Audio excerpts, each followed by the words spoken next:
विविध भारती। इनसे मिलिए कार्यक्रम में पिछले हफ्ते हमारे साथ थे पर्वतारोही और प्रशिक्षक ऋषिकेश यादव। इनसे बहुत ही दिलचस्प बातें चल रही थीं और कार्यक्रम का वक्त खत्म हो गया था। तो चलिए आज फिर से बातों के सिलसिले को आगे बढ़ाया जाए।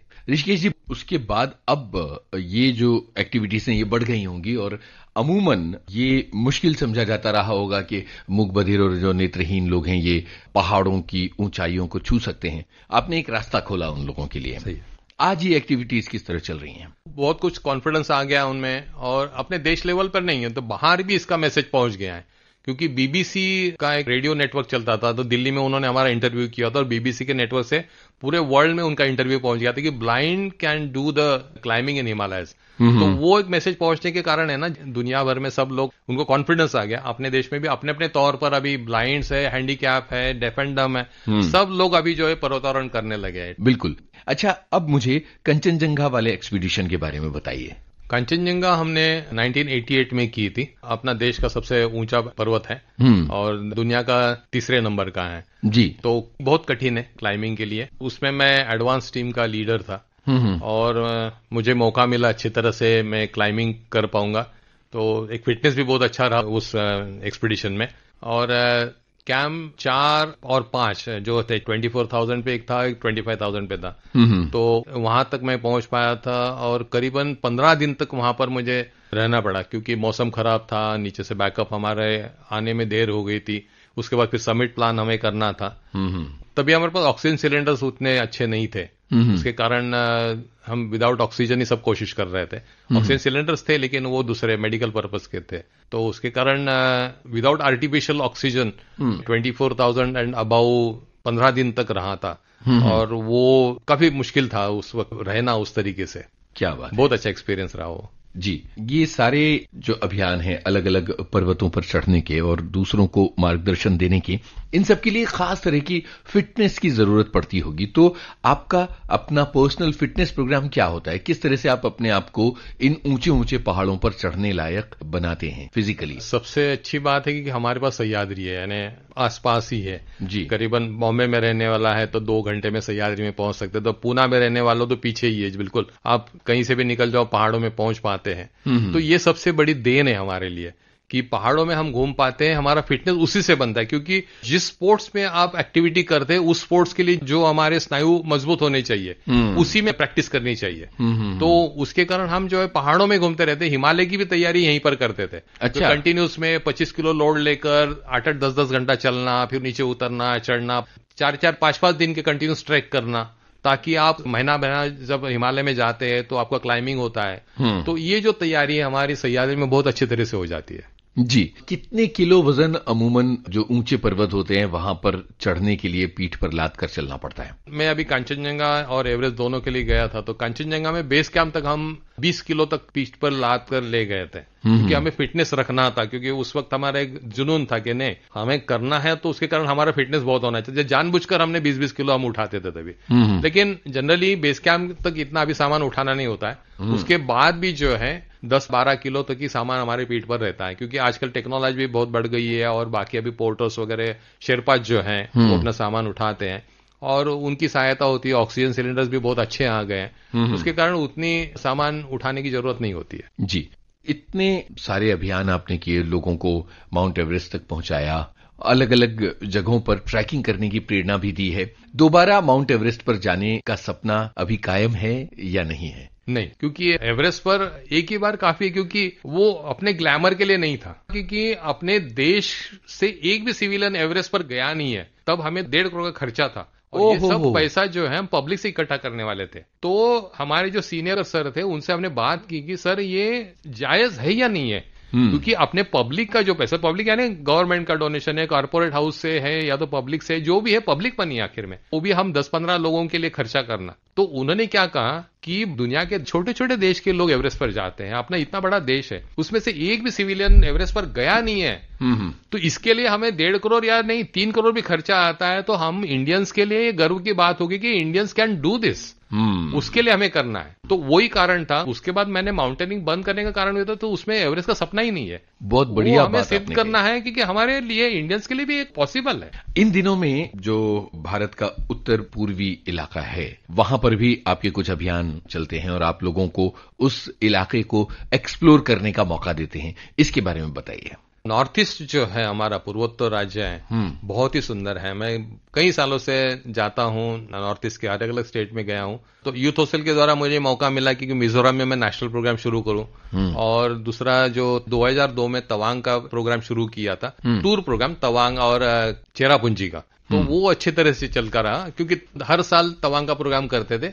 और अभी जो तवांग जिस तरीके से टूरिस्ट डेस्टिनेशन बना है, उसका ये कंट्रीब्यूशन के कारण ही बन पाया है। और पिछले 4-5 साल से हमने सिक्किम में भी काम किया है। सिक्किम के जो विलेजेस है, रिमोट विलेजेस, उसमें से किटाम और टिंगमोंग, ये 2 विलेज हमने अडॉप्ट किए हैं, उनको अपने मेन लैंड से कनेक्ट करने के लिए। तो संसद ग्राम योजना थी पहले, तो उसमें ये दोनों विलेज जो है 2 संसद ने अडॉप्ट किए थे। ग्राम पंचायत से एग्रीमेंट किया था, और उनके गांव के घर घर में हम रहते थे, रहना खाना उन्हीं का जो बनता था हम खाते थे।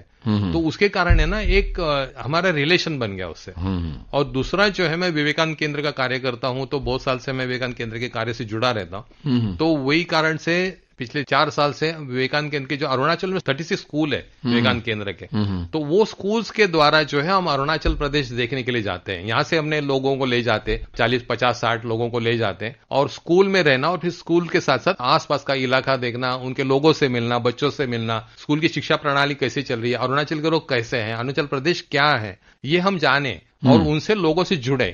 तो वो बहुत सक्सेसफुल हो रहा है, और उसको आगे बढ़ाना है। इस कारण क्या हो गया कि अरुणाचल में अभी तक सुविधाएं डेवलप नहीं हुई है। होटल नहीं है वहां पर, रहने खाने की सुविधा नहीं है। अपनी सिस्टम अलग है, उनकी सिस्टम अलग है, खाने की रहने की सिस्टम सब अलग है। तो इसके लिए विवेकानंद केंद्र के जो स्कूल है, ये हमारा बेस है। वहां पर हम रह सकते हैं, वहां पर मेस है, उसमें हम खाना खा सकते हैं, और फिर उसके साथ साथ मिलकर आसपास के इलाके से जुड़ सकते हैं। क्या बात है, बहुत दिलचस्प बातें आपसे हो रही हैं। आपने सह्याद्री पर पर्वतारोहण करने की एक गाइड लिखी है, उसके बारे में बताइए। हम जब 75-76 में जब जाते थे पहाड़ों में, तो उस वक्त पहाड़ों की जानकारी नहीं थी। राजगढ़ जाना है तो कहां से जाना है, पहले वो ढूंढना है, फिर वहां तक बेस तक कैसे पहुंचना है, फिर बेस के बाद पहाड़ पे चढ़ना है, तो कहां से रास्ता जाता है, यहां से चढ़ना है, यहां से चढ़ना है। और जंगल है, तो फिर रास्ता कौन सा सही है, गलत कौन सा है, पता नहीं चलता था। कई दिन ऐसे हो जाते थे कि रास्ते ढूंढने में ही हमारा सब समय निकल जाता था।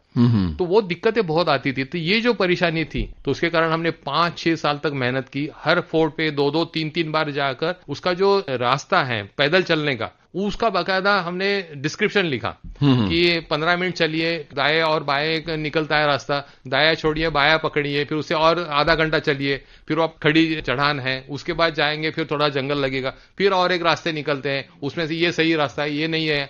और ऐसे पूरा रास्ते का जो है हमने डिस्क्रिप्शन दिया, और किले तक कैसे पहुंचना है, उसमें कितना टाइम लगेगा, किला कैसे देखना है, ऊपर पानी है नहीं है, रहने की व्यवस्था है नहीं है, आपकी व्यवस्था क्या खुद को करनी चाहिए। और उसके साथ साथ फिर उसका मैप भी दिया है, फोटो भी दिया है कि आप किला पहचान सकते हैं दूर से, सामने पर्वत श्रृंखला दिख रही है, उसमें से हमारा फोर्ट है वो कौन सा है तो वो दूर से जो दिखाई देता है वो हम फोटो में उसको दिया था, तो आप पहचान पाएंगे हाँ इधर जाना है। ये तो सही जा रहे हैं। सब जानकारी वो गाइड के तरीके से हमने बनाया है जी। वो अंग्रेजी और मराठी में बनाया हुआ है, और अच्छी तरह से वो पसंद आया लोगों को, और उसका नाम सह्याद्री कंपेनियन है। सह्याद्री कंपेनियन बनाया जी। आपको एक पुरस्कार मिला है, उसके बारे में बताइए। महाराष्ट्र शासन का जो है स्पोर्ट्स का हाईएस्ट पुरस्कार है, शिव छत्रपति पुरस्कार, वो मुझे एवरेस्ट के लिए दिया गया था 98 में।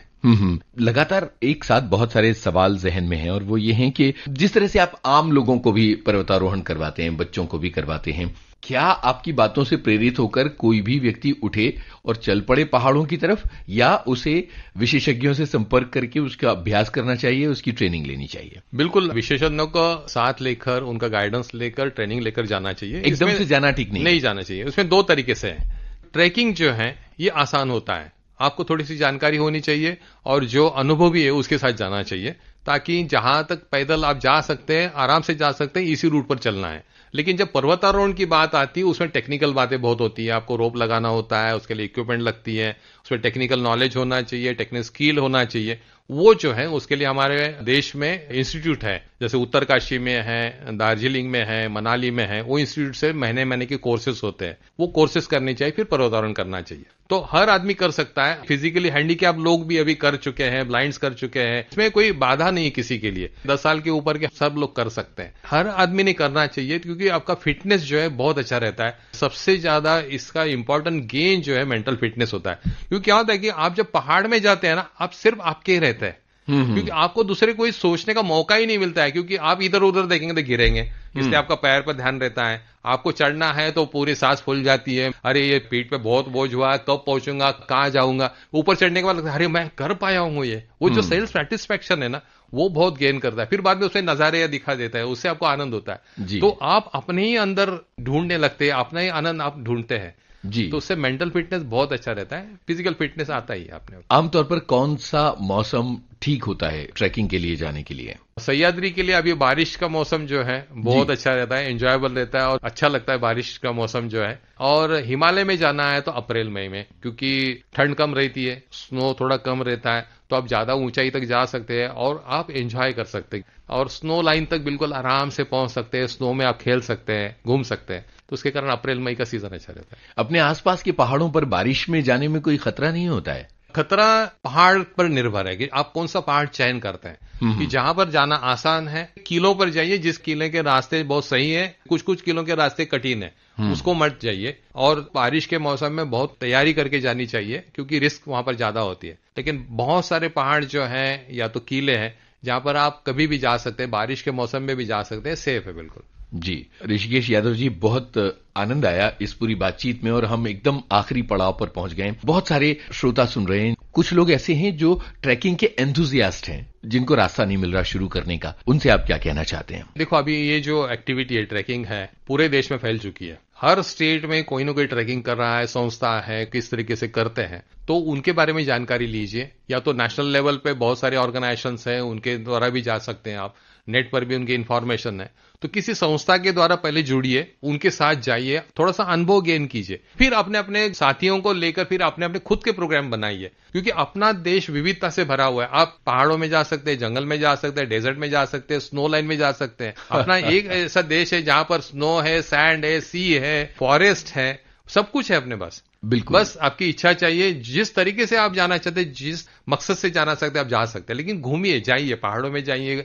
और अपने गांव वाले इतने अच्छे प्यारे लोग हैं, आप जाते हैं तो आपको बुलाते हैं, घर में आइए, बैठिए, चाय देते हैं, आपकी सुविधा देने की कोशिश करते हैं। आपको कई तकलीफ होती है तो वो आपको हेल्प के लिए आते हैं और पैसे की अपेक्षा नहीं रहते हैं। बहुत अच्छे अपने गाँव के लोग हैं, बहुत प्यारे हैं, तो उनके साथ एक जुड़ने का भी हमें आनंद मिलता है। हमारी जो ज्योग्राफी है, उसको हिस्ट्री का भी एक बैकग्राउंड है, उसके कारण उसको दो नजरिए से जा सकते हैं। एक ज्योग्राफी के हिसाब से भी जा सकते हैं, हिस्ट्री के लिए भी जा सकते हैं अपने। बिल्कुल ऋषिकेश यादव जी, बहुत आनंद आया आपसे बात करके, बहुत जानकारियां और बहुत प्रेरणा से भरी इस बातचीत के लिए बहुत बहुत शुक्रिया। धन्यवाद। पर्वतारोही और प्रशिक्षक ऋषिकेश यादव से आपके इस दोस्त यूनुस खान की बातचीत का दूसरा और अंतिम भाग आपने अभी सुना। इस कार्यक्रम के रिकॉर्डिंग इंजीनियर यशवंत तहसीलदार और प्रस्तुतकर्ता हर्षवर्धन गवई। अब आज का इनसे मिलिए कार्यक्रम खत्म होता है।